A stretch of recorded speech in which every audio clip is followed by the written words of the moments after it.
ভুল আপনি করেছেন, কত অন্যায় আপনি করেছেন, কত পাপ আপনার হয়েছে, কত মিথ্যা আপনি বলেছেন, কয় ওয়াক্ত নামাজ ছেড়েছেন, কয় লাখ টাকা ঘুষ খেয়েছেন, কত যৌতুক আপনি খেয়েছেন, কত মিথ্যা আপনি বলেছেন। আপনার পাপ যত বড় হোক, যত বিশাল হোক, যত বেশি হোক, আল্লাহর দয়ার পরিসীমা তার চাইতেও বড়। আপনার পাপ, আপনার অন্যায়, আপনার জুলুমগুলো যদি হয় খালের পানির সমান, বিলের পানির সমান, আল্লাহর দয়া সাগরের পানির সমান। আপনার পাপ যদি হয় সাগরের পানির সমান, আল্লাহর দয়া মহাসাগরের পানির সমান। আপনার পাপ আর অন্যায় যদি হয় পাহাড়ের সমান, আল্লাহর দয়া আকাশের সমান। আপনার পাপ যদি হয় আকাশের সমান, আল্লাহর দয়া আরশের সমান। এজন্য আল্লাহ বললেন, ইয়া আইয়ুহাল্লাযীনা আমানু তুবু ইলাল্লাহি তাওবাতান নাসুহা। ও আমার গোলাম, তুই তোর নিজেরে যত বেশি ভালোবাসিস তার চেয়েও আমি তোরে বেশি ভালোবাসি। তোর বাবা মা তোরে যত বেশি ভালোবাসে তার চেয়েও আমাদেরকে বেশি ভালোবাসে কে? আল্লাহ বললেন, ভালোবাসারে তৈরি করার পরে আমি 100 টুকরা করলাম। চিল্লায় বলেন, কয় টুকরা? 99 টুকরা ভালোবাসা আমি আল্লাহ নিজের মধ্যে রেখে দিলাম। 1 টুকরা ভালোবাসা গোটা বিশ্বের সবার মধ্যে আমি ভাগ করে দিলাম। 1 টুকরা ভালোবাসা পেয়ে আমাদের অবস্থা দেখছেন? আল্লাহ যদি 1 টুকরা না দিয়ে আমাকে 30 টুকরা দিত, কথা কন, 1 টুকরা না দিয়ে 80 টুকরা দিলে কি হইতো? কথা কয় না। আমাদের পাপগুলো ক্ষমা করে কে? চিল্লায় বলেন, কে? আল্লাহ ডেকে বলে, গোলাম আমি হলাম গাফিরুদ যামব, কাবিলুত তাওব। আমার কাজ হলো ক্ষমা করা, আমার কাজ হলো তওবা কবুল করা। শয়তানের কাজ হলো ওয়াসওয়াসা দেওয়া, আমাদেরকে ভুল পথে নিয়ে যাওয়া। আর আমাদের কাজ হলো ভুল করে ফেলা, আল্লাহর কাজ হলো ভুলগুলো মাফ করে দেয়া। আল্লাহ ডেকে বলে, গোলাম তোরা যদি ভুল না করতি, তোরা যদি পাপ না করতি, তোরা যদি অন্যায় না করতি, তোদেরকে ধ্বংস করে দিয়ে এমন একটা জাতি আমি এই দুনিয়ার বুকে তৈরি করতাম যারা সকালবেলা ভুল করে দুপুরে মাফ চাইতো, দুপুরে ভুল করে রাত্রে মাফ চাইতো, আজকে ভুল করে আগামীকাল মাফ চাইতো। আর আমি আল্লাহ গুনাহগুলো তাদের সব ক্ষমা করে দিতাম। ক্ষমা করে দিতে আল্লাহর বড্ড ভালো লাগে। বান্দা আল্লাহর কাছে বারবার চাক, চোখের পানি ছাড়ুক, এটা আল্লাহ পছন্দ করে। চোখের পানির যে কত পাওয়ার আপনি কল্পনাই করতে পারবেন না। অনুশোচনার চোখের পানি, চোখ বেয়ে নাকের ডগা পেয়ে জমিনে পড়ার আগেই আল্লাহ এই বান্দারে মাফ করে দেয়। বিশ্বনবী ডেকে বলে, ও আমার উম্মতেরা শোনো, আল্লাহর কাছে দুনিয়ার মানুষদের 2 ফোঁটা পানি সবচেয়ে প্রিয়। 1 হলো জিহাদের ময়দানে রক্তের ফোঁটা, 2 হলো অনুতপ্ত বান্দার চোখের পানির ফোঁটা। এজন্য আল্লাহ ডেকে বললেন, গোলাম আমি যে তোদের কত ভালোবাসি তোর ধারণা নাই। চোখের পানি ছাড়, গুনার কথা স্মরণ কর, তওবা কর। তওবার মতো তওবা করলে সব গুনাহ মাফ করে দিতে পারে কে? বিশ্বনবী বলে, আমার কোনো গুনাহ নাই, তারপরেও প্রতিদিন 70 বারেরও বেশি আমি তওবা করি। আল্লাহে ইন্নী আস্তাগফিরুল্লাহ ওয়া আতুবু ইলাইহি আকসার মিন 70 মাররা। Could you imagine that? কল্পনা করছেন কোনদিন যে নবীর গুনাহ নাই, ওই নবী তওবা করে প্রতিদিন 70 বার, আকসার 70 বারেরও বেশি। আমার পড়া দরকার কয়বার? আপনার পড়া দরকার কয়বার? বিশ্বনবী 70 বারের বেশি বলে আমাদের পড়া দরকার কয়বার? আর আমরা প্রতিদিন পড়ি কয়বার? কথা কন। আমাদের ভুল হবে, ভুল হতে সমস্যা নাই, ভুল হওয়াই মানুষের স্বভাব, কিন্তু ভুল হওয়ার পরে ভুলের উপর অটল থাকা যাবে না। শয়তান আর মানুষের মধ্যে এই মৌলিক পার্থক্য। শয়তান ভুল করে ভুলের উপরই আছে, ঠিক কিনা? ক্ষমা চায় নাই, কিন্তু আমরা সকালে ভুল করলে দুপুরে মাপ চাই কার কাছে? 19 সালে ভুল করলে 20 সালে মাফ চাই কার কাছে? মৃত্যুর আগ পর্যন্ত আমরা ক্ষমা চাইলে ক্ষমা করে দিবে কে? সব সময় 24/7 তওবার দরজা খোলা, 2টা সময় ছাড়া। ভালো করে মনে রাখবেন, মুখস্থ ঠোঁটস্থ যেন থাকে। 2টার সময় তওবা কবুল হয় না। চিৎকার করে বলেন, কয় সময়? 1 হলো বাদাল গারগারা, গারগারানি যখন আসে, মালাকুল মাউত যখন চলে আসে, মালাকুল মাউতরে যখন দেখে ফেলবেন তখন তওবা কবুল হবে নাকি? কথা কন। আল্লাহ বলে সময় শেষ, তার মানে বাদাল গারগারা তওবা কিন্তু আর কবুল হয়? এই হলো একটা। নাম্বার 2, বাদা তুলুই শামস মিন মাগরিবিহা। প্রতিদিন চাঁদোলাতে সূর্য কোন দিক দিয়ে ওঠে? কথা কয় না? পূর্ব দিকে। কিয়ামতের আগ দিয়ে সূর্য পূর্ব দিকে উঠবে না, পশ্চিম দিক থেকে উঠবে। যেদিন প্রভাতে পশ্চিম দিক থেকে সূর্য উঠবে, ওই দিন থেকে তওবার দরজাটারে বন্ধ করে দিবে কে? তার আগ মুহূর্ত পর্যন্ত জীবনে যত গুনাহ করেছি, অন্যায় করেছি, চোখের পানি ছেড়ে ক্ষমা চাইলে ক্ষমা করবে কে? শয়তান আল্লাহরে চ্যালেঞ্জ দিছে, আল্লাহ তুমি আমারে জাহান্নামে পাঠাবা, আমিও তোমার বান্দা করে লয়ে একসাথে জামাতে ঢুকমু। একা ঢুকবো না, একা যাব না, তোমার বান্দাদেরকে সবগুলারে জাহান্নামী বানায়া তারপরে ঢুকমু। তোমারে চ্যালেঞ্জ দিলাম, একটারও জান্নাতে ঢুকাইতে পারবা? আল্লাহকে তুই আমার চ্যালেঞ্জ দিলি? আমি তো সব রাজার বড় রাজা, মহারাজা, আমার চ্যালেঞ্জ দেশ, এত সাহস পাইলি কই? তুই আজীবন ওয়াসওয়াসা দিয়ে পাপ কাজ করাবি, একদিন তাফসীর মাহফিলে এসে আমার বান্দা ক্ষমা চাবে, আমি মাফ করে দেবো, তুই কি করবি? আজীবন অন্যায় করবে, আজীবন পাপ করবে, জুলুম করবে, একদিন চোখের পানি ছেড়ে আমার কাছে কান্নার মতো কান্না করলে আমি সব গুনাহ মাফ করে দেব। এজন্য আল্লাহ বললেন, ইয়া আইয়ুহাল্লাযীনা আমানু তুবু ইলাল্লাহি তাওবাতান নাসুহা। ভুল করেছো, তওবা করো, মাফ করবে কে? সাইয়েদনা আদম আলাইহিস সালাম ভুল করলেন, দুনিয়ায় এসে শত শত বছর কাঁদলেন, কিন্তু ক্ষমা হয় না। আল্লাহরে বললেন, আল্লাহ কি করলে ক্ষমা পাবো বলো? ফাতালাক্কা আদম মির রাব্বিহি কালিমাতিন ফাতাবা আলাইহি। আল্লাহ বললেন, ও আদম, তোমারে কিছু কালেমা শিখায়ে দেই, এই কালেমাগুলো দিয়ে আমার কাছে দোয়া করো, ক্ষমা করে দেব। আল্লাহ শিখায়ে দিলেন, ও আদম, দুই হাত তুলে চোখের পানি ছেড়ে আমার কাছে পড়ো, রব্বানা, পড়েন, রব্বানা যালামনা আনফুসানা ওয়া ইল্লাম তাগফির লানা ওয়া তারহামনা লানাকুনান্না মিনাল খাসিরিন। এটা শিখাইতেছিল আল্লাহ। আল্লাহ, আমি জুলুম করেছি, অন্যায় করেছি, ভুল করেছি, পাপ করেছি, তুমি যদি ক্ষমা না করো, ক্ষমা করার কেউ নাই, ঠিক কি না? আমরাও পাপ করলে এই দোয়াটা পড়ার দরকার আছে না নাই? পাঁচটা শর্ত সাপেক্ষে আমাদের তওবা কবুল করবে কে? তওবা কবুল হওয়ার কিছু শর্ত আছে, পাঁচটা। কয়টা? চিৎকার মেরে বলতে হবে, তওবা কবুল হওয়ার শর্ত কয়টা? এক নম্বরে হচ্ছে আল ইকরা, acknowledgement. You have to keep the acknowledgement that you are the greatest sinner on earth. আপনাকে ঘোষণা দিতে হবে যে আপনি এই পৃথিবীর সবচেয়ে বড় পাপী। এক নম্বর শর্ত, আপনি বলেন যে আল্লাহ, আমার চেয়ে বড় পাপী নাই, আকাশের নিচে জমিনের উপরে আমি সবচেয়ে বড় পাপী, এমন কোন পাপ নাই যেটা আমি করি নাই, ঠিক কি না? এক নম্বরে পাপের ঘোষণা দেন। দুই নম্বরে আন-নাদাম, নাদাম মানে repentance, you have to be repentant for what you have done. আপনাকে অনুতপ্ত হতে হবে, চোখের পানি ছাড়তে হবে, আল্লাহ আমি লজ্জিত, আল্লাহ আমি নাদান, আমি পিশাচ, আমারে মাফ করে দাও। তার মানে স্বীকার গেলেন কি অন্যায় করেছেন।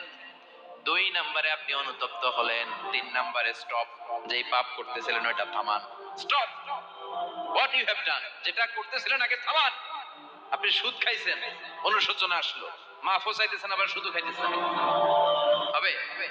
আপনি ঘুষ খেয়েছেন, তওবা শুরু করলেন, আবার ঘুষও খেয়ে যাচ্ছেন, হবে? থামেন, স্টপ।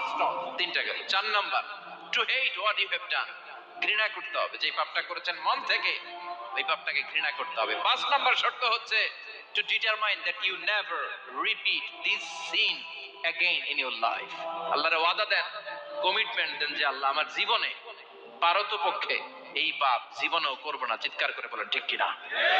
তার মানে আপনি শিকার যান, তারপরে আপনি অনুতপ্ত হবেন, যে পাপ করেছেন থামিয়ে দিবেন, পাপটারে মন থেকে ঘৃণা করবেন, আর আল্লাহরে ওয়াদা দিবেন আল্লাহ আর করব না। এই পাঁচটা শর্তের আলোকে তওবা করলে জীবনের সব গুনাহ মাফ করে দিবে কে? এজন্য আল্লাহ বললেন, ইয়া আইয়ুহাল্লাযীনা আমানু তুবু ইলাল্লাহি তাওবাতান নাসুহা। তওবার মতো তওবা করো, সব গুনাহ মাফ করতে পারে কে? তওবা করবেন তো? রাজি আছেন? কবে করবেন? এই মুহূর্তে তওবা করুন, এই মুহূর্তে আল্লাহর কাছে ক্ষমা চাই, আল্লাহ জীবনের সব গুনাহ মাফ করে দাও। আমাদের দেশে তওবা করার জন্য হুজুর লাগে, কথা কন, বিশ্বাস হুজুর, বড় হুজুর, ছোট হুজুর, হাফেজ সাহেব লাগে না? হাফেজ সাহেব, ইমাম সাহেব, এদের ছাড়া নাকি তওবা হয় না। না, এটা ভুয়া কথা। আপনি অনুতপ্ত হন, আপনি চোখের পানি ছাড়েন, আপনি আপনার রবরে বলেন, ক্ষমা করে দিবে কে? ইমাম সাহেব আসতে হবে শর্ত না, পীর সাহেব হুজুর এসে হুজুরের হাতে হাত রেখে তওবা পড়তে হবে শর্ত না। আপনার রবরে ডেকে চোখের পানি ছেড়ে ক্ষমা চান, ক্ষমা করবে কে? আর প্রতিদিন শতবার পড়তে থাকবেন আস্তাগফিরুল্লাহ, আওয়াজ করে সবাই পড়েন আস্তাগফিরুল্লাহ, আরো জোরে পড়েন আস্তাগফিরুল্লাহ। বিশ্বনবী বলেন, মান লাজিমাল ইস্তিগফার জাআলাল্লাহু লাহু মিন কুল্লি দিকিন মাখরাজা। সব সময় ইস্তিগফারের সাথে যে লেগে থাকবে, রব্বুল আলামিন তারে 5টা জিনিস দিবে। কয়টা? কথা কন আরো জোরে, সবাই বলেন কয়টা? নাম্বার 1, জাআলাল্লাহু লাহু মিন কুল্লি দিকিন মাখরাজা। বিপদে পড়লে বিপদ থেকে উদ্ধার করবে কে? আমাদের তো কোনো বিপদ নাই না? আছে? কত বিপদ, হ্যাঁ? রাস্তাঘাটে দুর্ঘটনা হতে পারে, যে কোনো সময় ভূমিকম্পে পড়তে পারি, বজ্রপাত পড়তে পারে না, ঠেড়া পয়রা মানুষ নাই, আছে না নাই? এই বিপদ আপদ থেকে আপনারা রক্ষা করবে কে? যদি আপনি ইস্তিগফারের সাথে আঠার মতো লেগে থাকেন। কিসের সাথে? কথা বলেন। ইস্তিগফারের সাথে লেগে থাকতে পারলে 1 নাম্বার হচ্ছে বিপদে পড়লে আপনারে মুক্ত করে দিবে কে? 2 নাম্বার ওয়ামিন কুল্লি হাম্মিন ফারাজা, যে কোনো ধরনের টেনশন, হাইপার টেনশন থেকে বাঁচায় দিবে কে? আমাদের তো টেনশন মেনশন নাই না? আছে? লাইফ নিয়ে টেনশন, বাঁচার টেনশন, মরার টেনশন, ক্যারিয়ারের টেনশন, রাস্তাঘাটে যানজট এটার টেনশন, পুলিশের দৌড়ানি, র্যাবের দৌড়ানি, বাড়ির ভাড়া, গ্যাস বিল, বিদ্যুৎ বিল, ছেলে মেয়েদের লেখাপড়া, কত টেনশন। এই সব টেনশন থেকে আপনারে মুক্ত করে দিবে কে? 3 নম্বরে ওয়ারযুকহু মিন হাইসু লা ইয়াহতাসিব, এমন জায়গা থেকে আল্লাহ আপনার রিজিকের ব্যবস্থা করবে আপনি কল্পনাই করতে পারবেন না। সুবহানাল্লাহ পড়েন। 4 নম্বরে সব সময় ইস্তিগফার যদি পড়া হয়, আল্লাহর কোনো আযাব ওই বান্দার উপরে আসে না। ওমা কানাল্লাহু মুআযযিবাহুম ওয়া হুম ইস্তাগফিরুন।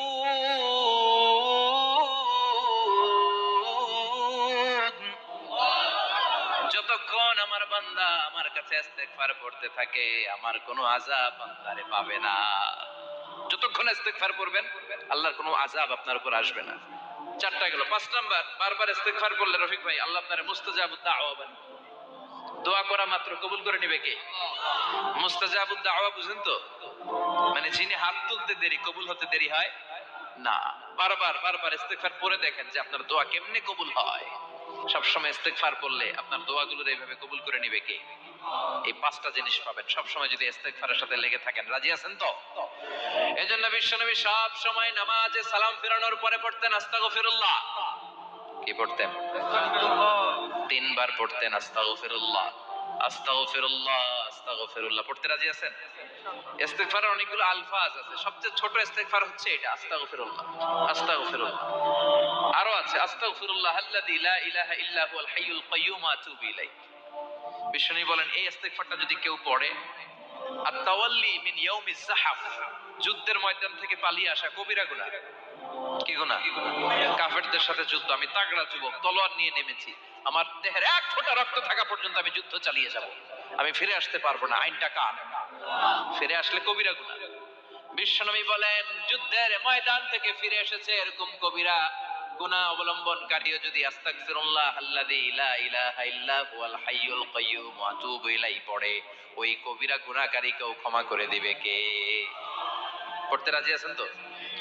আবার সাইয়েদনা আবু বকর বললেন, ইয়া রাসূলুল্লাহ আল্লিমনি দুআআন আদউ বিহি ফি সালাতি, এমন দোয়া আপনি আমারে শিক্ষা দেন যে এই দোয়াটা আমি নামাজে পড়তে পারি। বিশ্বনবী বললেন, পড়ো আল্লাহুম্মা ইন্নী যালামতু নাফসি যুলমান কাসীরান ওয়া লা ইয়াগফিরুয যুনুবা ইল্লা আনতা ফাগফিরলি মাগফিরাতাম মিন ইনদিক ইন্নাকা আনতাল গফুরুর রহিম। সুবহানাল্লাহ পড়ে। এটাও ইস্তিগফার। আমরা এটার বলে দোয়া মাসুরা, সালাম ফেরানোর আগে পড়ি না? যেখানেই ক্ষমা চাওয়ার কথা আছে ওইটারই কি বলে? ইস্তিগফার। আল্লাহুম্মা ইন্নী যালামতু নাফসি, আল্লাহ জুলুম করেছি, যুলমান কাসীরা, অনেক জুলুম, ওয়ালা ইয়াগফিরুয যুনুবা ইল্লা আনতা, তুমি ছাড়া এই গুনাহ ক্ষমা করার তো কেউ নাই, ফাগফিরলি মাগফিরাতাম মিন ইনদিক, তোমার দয়ায় আমারে ক্ষমা করে দাও, ইন্নাকা আনতাল গফুরুর রহিম, তুমি হলা ক্ষমাশীল। ঠিক কি না? এটাও ইস্তিগফার, এটাও পড়বে। আর এই সব ইস্তিগফারের শ্রেষ্ঠ ইস্তিগফারের নাম সাইয়্যিদুল ইস্তিগফার। যত ইস্তিগফার হতে পারে এর মধ্যে সবচেয়ে শ্রেষ্ঠতম ইস্তিগফার নাম কি? কথা কন। বুখারীর বর্ণনা, শাদ্দাদ ইবনে আউস রাদিয়াল্লাহু তাআলা আনহু বর্ণনা করেন, এই সাইয়্যিদুল ইস্তিগফার দিনের বেলা যে পড়বে ওই দিনে মারা গেলে সে জান্নাতি। এই সাইয়্যিদুল ইস্তিগফার রাতের বেলা যে পড়বে, ওই রাতে যদি ইন্তেকাল হয়, ওই লোকটা জান্নাতি। মুখস্থ আছে না? কার কার মুখস্থ হাত তুলে? মাশাআল্লাহ, তাবারাকাল্লাহ, মাশাআল্লাহ, মাশাআল্লাহ। আর যাদের নাই তাদের হোমওয়ার্ক, তাদের আল্লাহুম্মা আনতা রাব্বি لا إله إلا أنت خلقتني وأنا عبدك وأنا على عهدك ووعدك ما استطعت أعوذ بك من شر ما صنعت أبوء لك بنعمتك علي وأبوء لك بذنبي فاغفر لي فإنه لا يغفر الذنوب إلا أنت سبحان الله পড়েন। আজকে রাতে পড়ছেন মারা গেলে জান্নাতি, চিল্লায় পড়েন আল্লাহু আকবার। এজন্য বিশ্বনবী বলেন, আমার আগের গুনাহ মাফ, পরের গুনাহ মাফ, তারপরেও প্রতিদিন আমি 70 বার তওবা ইস্তেগফার পড়ি। আজকে থেকে পড়তে রাজি আছেন তো? ইনশাআল্লাহ। বেশি বেশি ইস্তেগফার পড়া যাবে না? একটু প্রাণ খুলে দিল খুলে আওয়াজ করে পড়েন তো আস্তাগফিরুল্লাহ। আর জোরে পড়েন আস্তাগফিরুল্লাহ। আবার সবাই পড়েন আস্তাগফিরুল্লাহ। সব সময় তওবা ইস্তেগফার যারা পড়ে তাদেরকে পছন্দ করে কে? সব সময় জিকির করে করে জিহ্বাটারে যারা ভিজিয়ে রাখে তাদেরকেও পছন্দ করে কে? আল্লাহ বলেন, ওয়াজকুর রাব্বাকা ফি নাফসিকা তাদাররুআন ওয়া খীফাতান ওয়া দুনাল জাহরি মিনাল কওলি বিল গুদুবি ওয়াল আসাল ওয়ালা তাকুম মিনাল গাফিলিন। সুবহানাল্লাহ পড়েন। আল্লাহ বলেন, ওয়াজকুর রাব্বাকা ফি নাফসিক, আল্লাহরে মনে মনে ডাকো। তাদাররুআন ওয়া খীফা, আল্লাহর জিকির করতে আল্লাহ বলেছেন ফি নাফসিক। বুঝতেছেন না অর্থ? ফি নাফসিকা, মনে মনে আল্লাহর জিকিরটা করো। তাদাররুআন ওয়া খীফা, তাদাররুআন মানে বিনয়ের সাথে, with full of humility, submission and humbleness, বিনয়ের সাথে আল্লাহরে ডাকো। আবার হাদিসে কুদসিতে আল্লাহ বলেন, ফাইন যাকারানি ফি নাফসি যাকারতুহু ফি নাফসি, আমার বান্দা যদি একা একা আমার জিকির করে, আমি আমার বান্দার একা একা স্মরণ করি। ওয়া ইন যাকারানি ফি মালাইন যাকারতুহু ফি মালাইন খায়রিম মিনহু, এরকম মহা সম্মেলন করে যদি কেউ আমি আল্লাহর জিকির করে, আমি এর চেয়েও বড় মহা সম্মেলন ফেরেশতাদেরকে নিয়ে করে আমার বান্দারে স্মরণ করি। ওয়া ইন তাকাররাবা ইলাইয়া শিবরান তাকাররাবতু ইলাইহি যিরাআন, আমার বান্দা যদি আমার দিকে এক বিঘত আসতে চায়, আমি আমার বান্দার দিকে এক হাত এগিয়ে যাই। আমার বান্দা যদি আমার দিকে এক হাত আসতে চায়, আমি আমার বান্দার দিকে দুই হাত যাই। ওয়াইনা তানি ইয়ামশি আতাইতুহু হারওয়ালা, আমার বান্দা যদি আমার দিকে হেঁটে হেঁটে আসতে চায়, আমি আমার বান্দার দিকে দৌড়ে দৌড়ে যাই। সুবহানাল্লাহ পড়েন। এজন্য বিশ্বনবী বলেন, লা ইয়াজালু লিসানুকা রাতবাম মিন যিকরিল্লাহ, আল্লাহর জিকির দিয়ে জিহ্বাটারে ভিজিয়ে রাখবা। কার কথা? চিল্লায় বলেন কার কথা? সবসময় আল্লাহর জিকির করতে রাজি আছেন তো? সবচেয়ে শ্রেষ্ঠ জিকির বিশ্বনবী বললেন, আফদালু যিকরি লা ইলাহা লা ইলাহা লা ইলাহা ইল্লাল্লাহু মুহাম্মাদুর রাসূলুল্লাহ।